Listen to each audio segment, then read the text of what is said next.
প্রথম দফার ভোট, দ্বিতীয় দফার ভোট, তৃতীয় দফার ভোট। এই তৃতীয় দফার লোকসভা ভোট হয়েছিল 7ই মে।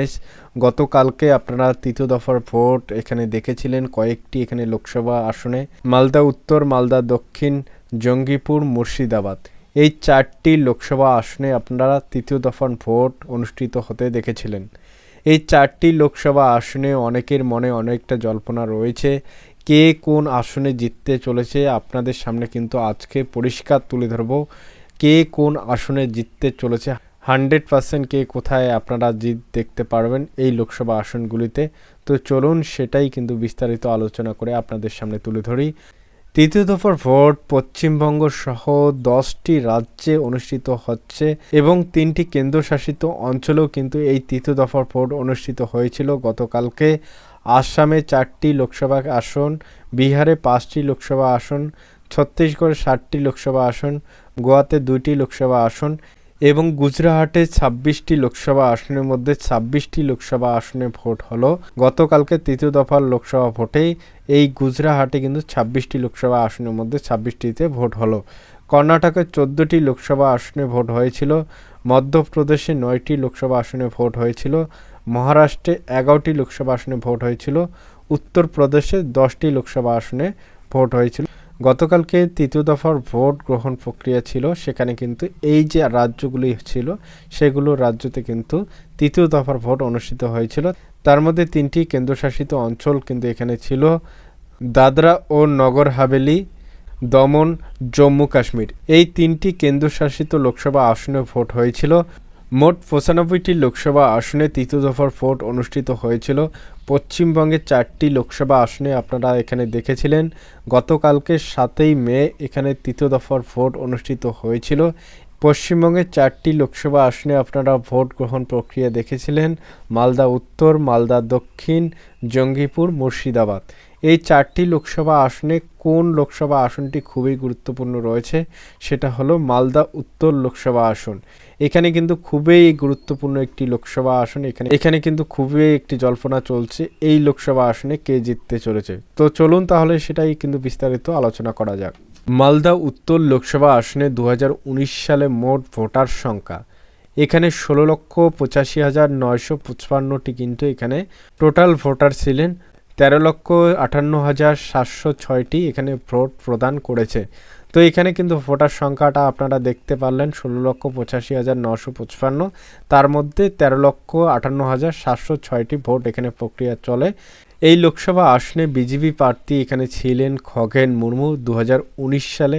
তিনি এখানে ভোট পেয়েছেন 5,09,528টি এখানে ভোট পেয়েছিলেন 2019 সালে। এখানে কিন্তু 37.59% তিনি এই লোকসভা আসনে ভোট পেয়েছেন বিজেপি প্রার্থীর হয়ে।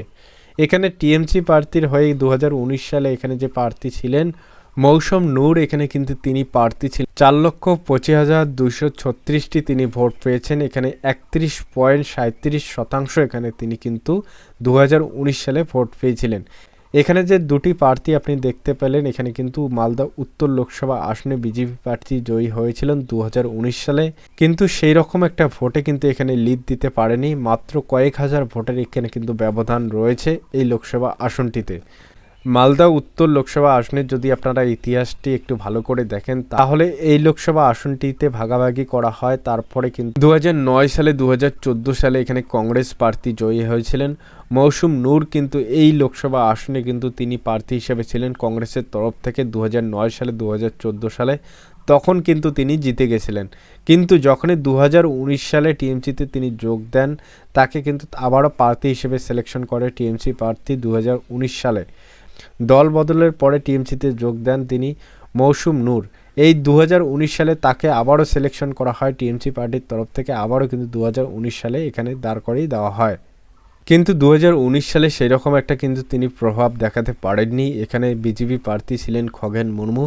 এই 2019 সালে কিন্তু খগেন মুর্মু খুব সহজে বেরিয়ে আসে এই লোকসভা আসনটিতে। মালদা উত্তর লোকসভা আসনে কিন্তু খগেন মুর্মু জয়ী হয় বিজেপি প্রার্থী। মালদা উত্তর লোকসভা আসনে 2019 সালে মৌসুম নূর এই লোকসভা আসনটিতে হেরে যান। টিএমসি প্রার্থীর তরফ থেকে তাকে সিলেকশন করা হয়েছিল। তিনি কিন্তু কংগ্রেস থেকে আসা একজন প্রার্থী। তারপরে কিন্তু 2019 সালে তিনি হেরে যান। ব্যাক টু ব্যাক যখন কংগ্রেসে তিনি ছিলেন তখন কিন্তু জিতে গেছিলেন। এখন 2019 সালে যখনই তাকে প্রার্থী করা হয় তারপরে কিন্তু খগেন মুর্মু সিপিএম প্রার্থী থেকে আসা তিনি কিন্তু খুব সহজে জিতে যান এই লোকসভা আসনটিতে।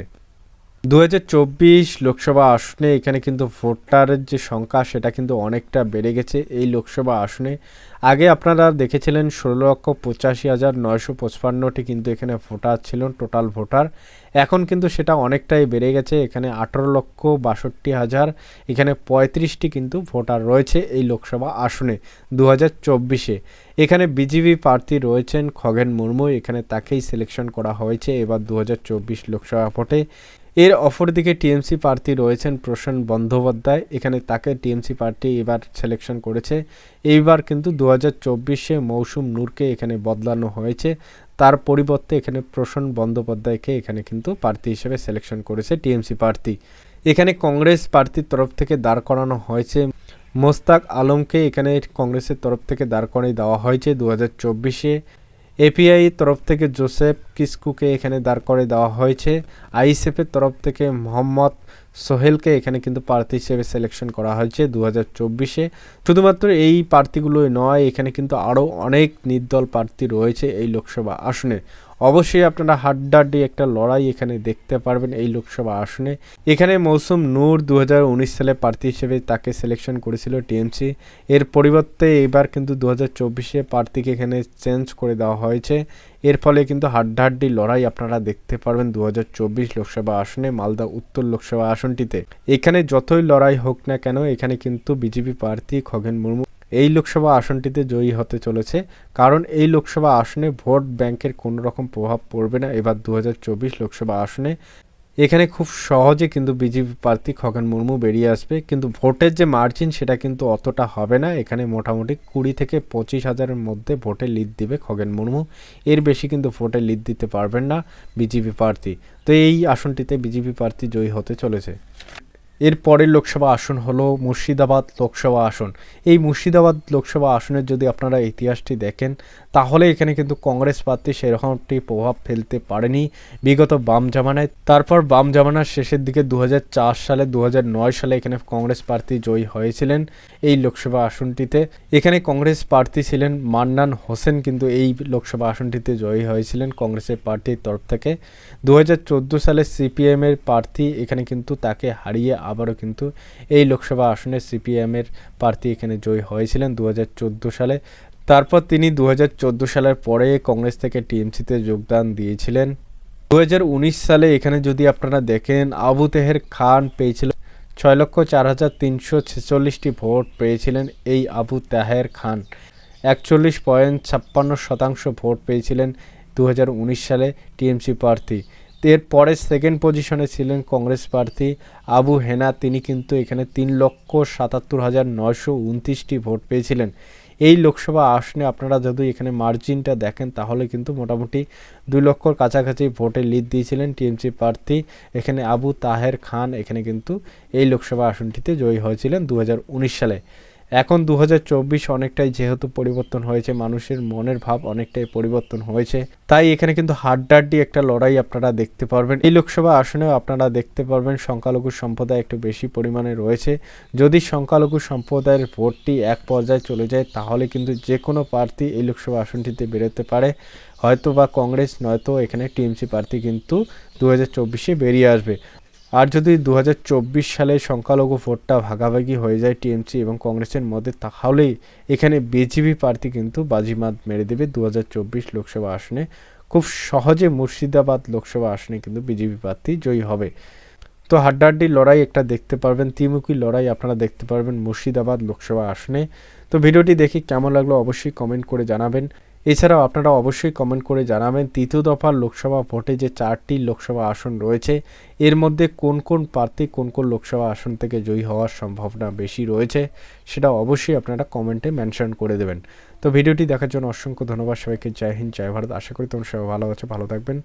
নেক্সট ভিডিওর জন্য অবশ্যই চ্যানেলটিকে সাবস্ক্রাইব করে দেবেন।